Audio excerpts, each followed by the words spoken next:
Good morning Hrithik. इतने सालों से एक ही सपना तो देख रहे हो, अभी तक तो आदत भी हो जानी चाहिए। लेकिन तुम ना अभी भी मैं कौन हूँ, कहाँ पहुंच गया, ये फेज में रहते हो। क्या हुआ, ऐसे क्या देख रहे हो? मुझे पहचाना नहीं क्या? फियांसी हो तुम्हारी, और बहुत जल्द तुम्हारी एंगेजमेंट भी होने वाली है। अच्छा ये तो बता दो, सपने में क्या देखा? एक लड़की थी। दिखने में कैसी है वो? Pretty, good looking, tall, hot सी, अदाओं वाली, या लड़की कैसी थी? नाइटमेयर था, डरावना सपना। और तुम मुझे मेरे सपने में लड़की के बारे में पूछ रही हो? हाँ बाबा, क्योंकि मैं बहुत खुश हूँ। थैंक गॉड तुम्हारे सपने में कोई लड़की आई, क्योंकि मेरे दोस्तों को तुम पर पूरा शक था। कहते ये कैसा लड़के को तू डेट कर रही है जो दिन भर अपने काम में बिजी रहता है। इसका क्या मतलब है? वो सब छोड़ो तुम, पॉइंट की बात ये है कि जब तक तुम्हारे सपने में कोई लड़का नहीं आए और रियल लाइफ में कोई लड़की, मुझे मेरी भगवान जी से कोई शिकायत नहीं है। मैं बहुत खुश हूँ। तन्वी, तुम मुझसे शादी क्यों करना चाहती हो? तुम जानती हो ना कि तुम मुझसे प्यार नहीं करती, कि तुम सिर्फ अपने काम से प्यार करते हो, और ये कि हम दोनों सिर्फ बेस्ट फ्रेंड्स हैं, राइट? ऋतिक, मुझे ये प्यार व्यार और केमिस्ट्री बहुत ओवररेटेड लगती है। और वैसे भी जिनके बीच रहता है ना, उनका 3, 4 या 5, 6 साल में वैसे भी ओवर हो जाता है। देखो, शादी वही चलती है जिसमें दोस्ती हो, और क्या पता साथ रहते रहते तुम भी मुझसे प्यार करने लग जाओ। मुझे नहीं लगता है कि मैं कभी भी किसी को भी प्यार कर पाऊंगा।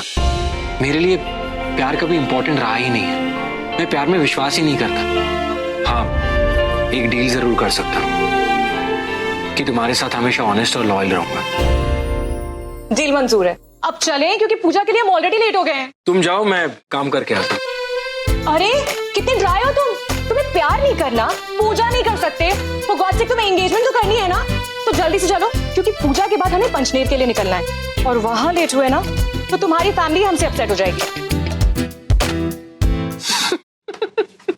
क्या हुआ? क्या कहा तुमने? मेरी फैमिली अपसेट हो जाएगी क्योंकि हम लेट हो जाएंगे?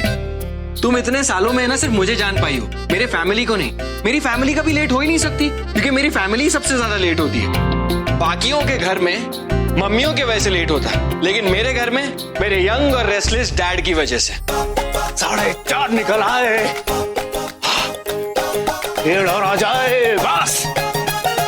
इन दिनों डैड का बस एक ही गोल है, उनके 6 पैक्स। प्राण जाए लेकिन फैशन ना जाए, यही है उनका फंडा। पहले ब्लैक वाला सूट चूज करेंगे, फिर ग्रे, फिर आएंगी उनकी लाइफ की हीरोइन, यानी कि मेरी मॉम, और वो बोलेंगी ओफो, ये क्या कर रहे हैं आप? ऊपर वाले ने जिस चीज को इतने प्यार से बनाया उसकी कद्र कर रहा हूँ। अभी एक बार देखो तो सही। एंगेजमेंट आपकी नहीं, आपके बेटे की है। आई नो, लेकिन क्या करूं बीवी जी, आपके बेटे का डैड है ही इतना डैशिंग और हैंडसम कि मैं क्या कर सकता हूँ? बताओ ना, कौन से कलर का सूट पहनूं कि जितना क्लीन कट उससे भी ज्यादा स्वैग वाला लगूं? अब ये स्वैग क्या होता है? ले, स्वैग नहीं सुना? अरे वो बन्नू तेरा स्वैगर वाला स्वैग। आपको तो स्वेटर सुनाई दिया होगा ना? ओफो। अच्छा बताओ ना, कौन सा कलर का पहनूं? सफेद पहनेंगे आप, क्योंकि आज शिव जी की पूजा है और उनको सफेद रंग बहुत पसंद है। मेरी फैमिली में सभी लोग बहुत यूनिक है, सबको एक साथ कर दो तो एक्शन, इमोशन, ड्रामा, कॉमेडी सब एक ही साथ हो जाए। सुनिए, आपने ये काला सूट क्यों पहना? मैंने कहा था ना कि सफेद पहनेगा। शिव जी को सफेद रंग पसंद है। मुझे पता है कि शिव जी को सफेद रंग पसंद है, लेकिन पार्वती जी को पक्का काला रंग पसंद होगा। And me being a ladies man, Parvati ji को भला कैसे नाराज कर सकता हूँ? कैसा लग रहा हूँ? अब ये काला रंग तो मत पहनिए, कोई अपशकुन हो गया तो। This is Italian fabric, Paris, Milan, दुनिया की कैपिटल है, और वहाँ के जो टॉप मॉडल्स और डिजाइनर्स हैं, वो आजकल ये फैब्रिक पहन रहे हैं। पता है चाचा जी, जब आपने ये पहली बार इन्फॉर्मेशन बताई थी ना, सिर्फ तभी ये नहीं थी, अब तो अभी 500-600 बार बता चुके हो। किताबी नर्ड, तुम क्या जानो फैशन का स्वाद क्या होता है? चाची जी जल्दी चलो, पापा कब से बुला रहे हैं। Come on, come on, come on.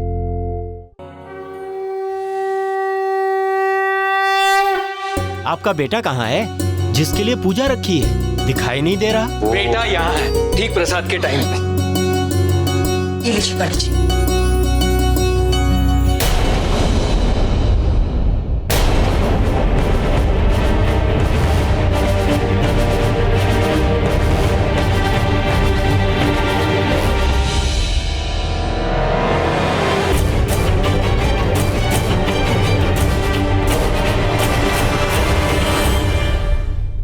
बाहर कोई तूफान आया है। बाहर आए तो ठीक, घर के अंदर नहीं आना चाहिए। अब खिड़कियां खुली रहेंगी तो आ ही जाएगा। Thank you. अगर मन में भक्ति हो और घर में भगवान का वास हो तो नहीं आता। माँ, आपकी श्रद्धा भी ना कोई भी तूफान आ जाए कभी नहीं हिलेगी। वैसे अपशगुन होने से बचा लिया, पंडित जी की दाढ़ी जलाने से बचा रहा था। तुम बाप बेटे मेरे किसी भी बात को सीरियसली नहीं लेते। दिव्या, अब माँ, तुम्हारे पास फोन है? तूने मेरी वाइफ को परेशान करके रखा है। किस देख टेंस हो गई, बेचारी यही सोचती रहेगी कि कहीं मुझ पर कोई खतरा ना आ जाए। तो फिर पंडित जी बताइए ना, दुविधा क्या है? वही तो उपाय होगा ना पंडित जी। है। ऋतिक की शादी किसी भी हालत में उसके 25 साल के होने के पहले हो जानी चाहिए, नहीं तो जैसे ही ऋतिक 25 साल का हो जाएगा, उसके 25 वर्ष के होते ही उसकी जिंदगी पर बहुत बड़ा संकट आ जाएगा। 20 साल बाद पचने जा रहे हैं, मुंबई से 300 किलोमीटर दूर, वो भी एक छोटे से गांव की पुरानी सी हवेली में, अपने बेटे की एंगेजमेंट के लिए। ग्रेट। जाना तो पड़ेगा ना एंकी जी, नहीं तो उसकी जिंदगी खतरे में है। तभी उस कष्ट का निवारण हो सकता है जो 20 साल बार बार कहा है, उस बात को मत दोहराया करो। बड़ी मुश्किल से उस बात को भुला पाया हूँ। एक नया आदमी बन पाया हूँ मैं। इस सूट बूट के पीछे अभी भी वो कहीं इंसान है। डरा हुआ कि 20 साल पहले जो हुआ था वो कहीं वापस ना आ जाए। उस राज को उस रात में ही रहने दो। कौन सी रात डैड? कौन सा रात? Did I miss anything? No, कौन सी रात, कैसी रात? लेकिन ये बता कि उस रात तेरा ध्यान कहाँ था जब मैंने तुझे समझाया था कि जब दो जवान लोग प्राइवेट में बात कर रहे हो तो चोरी छुपे बातें नहीं सुनते हैं। और वैसे भी हम दोनों जैसे न्यूली वेडेड कपल के तो कई राज हो सकते हैं, है ना? देख जरा हम दोनों को, एक ब्यूटीफुल और एक हैंडसम। इसीलिए तो मैं कहता हूँ कि मेरे मॉम डैड वर्ल्ड के सबसे रोमांटिक कपल हैं। जितना भी रोमांस और ग्लैमर है ना, वो सिर्फ तेरे डैड की वजह से। तेरी मॉम बहुत बोरिंग है। और हम लेट भी आप ही की वजह से होते हैं। सब लोग नीचे वेट कर रहे हैं, पंजरे नहीं जाना। चलो चलते हैं।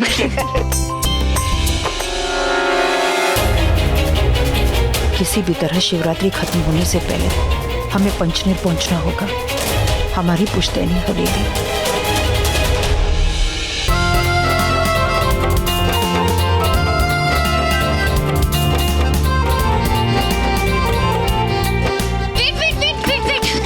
क्या हुआ इंटरनेट क्वीन? तू तो अमृता दीदी के साथ आने वाली थी। वो क्या है ना, अंगद भैया ना उनके साथ बैठ के कुछ तो चन्नामृत की बातें कर रहे हैं, बट मुझे ना साफ साफ पता है कि वो दीदी की ड्रिंक्स की बात कर रहे हैं। तो कोई बात नहीं ना, आप हमारे साथ बैठ जाओ किडो। किडो? I am not a kid, I am 17। अरे ऋतिक सुन सुन सुन सुन सुन, सुना है तेरे सपने में कोई लड़की आई थी? क्या कह रही थी? अरे कुछ नहीं यार, वो टेंशन हो जाती है ना यार। मेरी भतीजी का होने वाला हस्बैंड है, हमारा जवाई राजा है, तो तेरा ध्यान तो रखना पड़ेगा ना यार। तू टेंशन मत ले और अपनी भतीजी को भी बोल कि टेंशन ना ले, सिर्फ सपना था, उसका कोई मतलब नहीं था। Not true. पता है सपनों के कई मतलब होते हैं। लोग कहते हैं कि सपनों के थ्रू जो चीज हम देखते हैं ना, वो ही हम चाहते हैं। तेरा 3G डेटा प्लान बंद करना पड़ेगा। चले? तो चलो चलो, मैं तो कब से बोल रही हूँ चलो, आप लोग ही लेट करे जा रहे हो। हाँ, कितनी लेट हो गई है।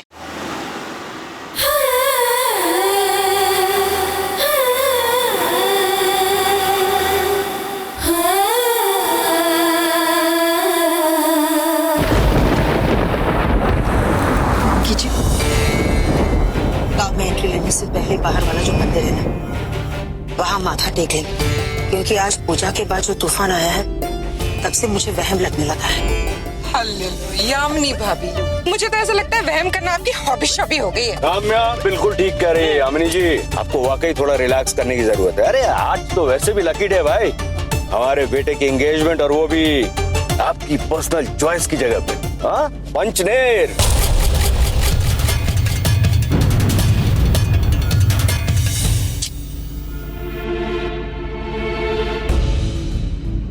क्या हुआ? तुम बार बार वहां रब कर रहे हो। अरे जलन सी हो रही है, देखो जरा।